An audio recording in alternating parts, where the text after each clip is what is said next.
If you think cross-stitch and embroidery and that sort of thing is just for your grandma's generation, wait till you see what our local chapter of the Embroiderers Guild still will show coming up Saturday at the Moline Library. The talent is amazing. And Mary Heinzman is here with some examples, because Mary's been doing this for a long time, since, I don't know, long time. Yeah, how long has it been for you, Mary, that you started all this? Well, back when I was little, 12 probably, my grandma started me out. Yeah. Have you taught others over the years? Yes. Yes. Are you afraid? Well, I think maybe a lot of us would think this is something that's maybe going by the wayside, and you would say what? I would say no, because during the pandemic especially, more people took up different kinds of embroidery as a way to relieve stress, as a way to find a common ground with other people, as something to do when they had to stay home, you know. And there is something about creating with your hands. Yes.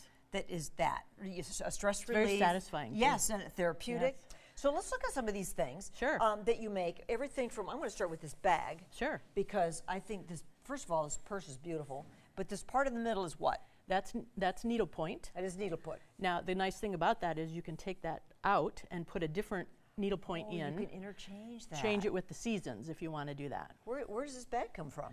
It was ordered online. Okay, so it's something, and then it has the window for putting your work of art. Right there. Yep. So now, what did you start with? The first thing you ever started in needlework was what kind? Cross stitch. Cross stitch? Which is probably the easiest to learn. Where's an example of that? For example. The cub sign? This was actually done by a 10-year-old boy. Now, his favorite team is the Cubs. This little thing hangs on the wall, and it can put his baseball and his bat can hang on there with That's a good story, Mary. But, you know, it's a great thing for children to learn because it fine-tunes their motor skills and does the hand-eye coordination thing. So cross-stitch, that's fairly simple, you say, for a beginner. Yes. Or you could, I mean, there's advanced cross-stitch. Oh, sure. Amazing things, right? Yeah. Like, what about all the Christmas ornaments here? I love these. Yeah, so there's a variety of things. The little Santa mouse and the cottage, those are also cross-stitch. But this is done on what we call perforated paper, so it's stiffer. It holds its shape. Got it. Yeah. The little house, and then how about this little guy too? The little gingerbread mouse and the little Santa mouse. So you can see they're done on very fine fabric, because you can see the stitches are a lot smaller than that cub sign over there. Okay, sure. And the little house as well. And does that go for these ornaments that we have? Yes. Those are also done on perforated paper.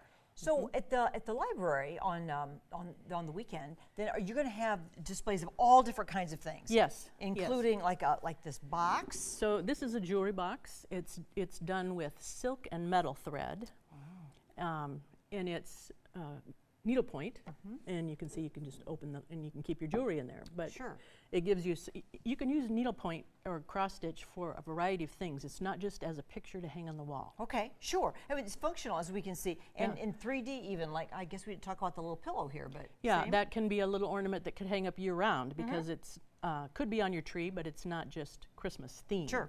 Yeah. And then the things that we see that get framed, we'll go ahead and hold this up. This actually has a glass frame on it. Is this yours? It is, yes. Oh, I love it. Tell me about it. So this is counted canvas work, counted needlepoint. Okay. If you look closely, it has 9 squares on here, and the stitches repeat from each one square to the next, but the way you put them together makes a design. Would this be considered an advanced Yes. form of needlework. Have you done anything recently that really challenged you, that you thought, whoa, I wasn't sure I could do that? Well, I'm working on something right now that I didn't bring it with me, but it's because I wasn't sure of the outcome of how it looks, but it's challenging me, yes. Can you explain what it is? Well, it's a form of ethnic embroidery called hardanger, where you make a design and then you cut out pieces of the thread and make little holes in the fabric in between the design, and it's you got to be careful and not cut the wrong thing. Wow, the fiber arts, amazing. Yeah. I want to show this cat. Sure. This cat on the pillow. The nice thing about this is, we'll leave him right here so they can get that shot. Yeah. Is that you can take this off and you can swap it out. Oh, cute! He's got a little. It's like a little sleeve. Yeah, so that you can put different designs on your pillows throughout the year. So there are all different moods and kind of shades of personalities when it comes to how you would do this. Yes. And have you met many men who do this? You mentioned the 10-year-old kid who did the Cubs. Yes. But, there are several men that do this thing. It's actually become a thing lately, and one of the library books that I brought with me today was written by a man. Okay. Yeah, so I'll bring a couple of those books over here. Yeah. We're just looking at some other things you're going to see at the Needlework Show and Exhibit, which is coming up this Saturday at the library. So this is the kind of thing you just drop in on. Yes. You might want to stay all day. I mean, you'll be blown away by the level of talent that will be there. And you know, just in and out if you have other things to do Saturday. Is it all day? What are the hours? It's open from 10 to 3. Okay.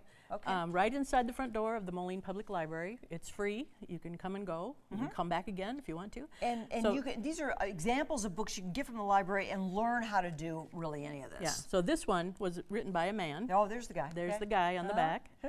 But it has some designs in it that maybe men would be more apt to want to try. Okay. This one in particular is for children. And one of the fun things in this one, kids a lot of days they can decorate their blue jeans. Oh yeah. Okay, that's neat. With different kinds of needlework.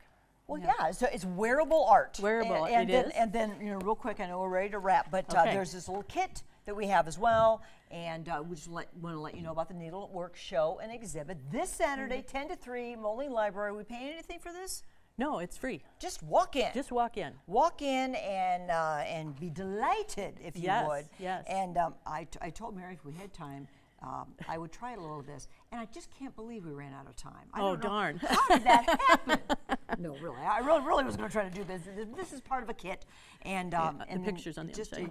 Then you could end It's up an with ornament that you can make. It's a little ornament like this. And she said, so you just count down here, and then you just go through this, and then you just start that. And it's like, oh, yeah, sure. I'll get right on that, Mary. I'll call you tonight. We'll do this together on the phone, okay? Thanks, Mary. You're welcome. Good seeing you back here. And congrats on what you're doing, because you're advancing your craft. Good job. Trying to. Good job.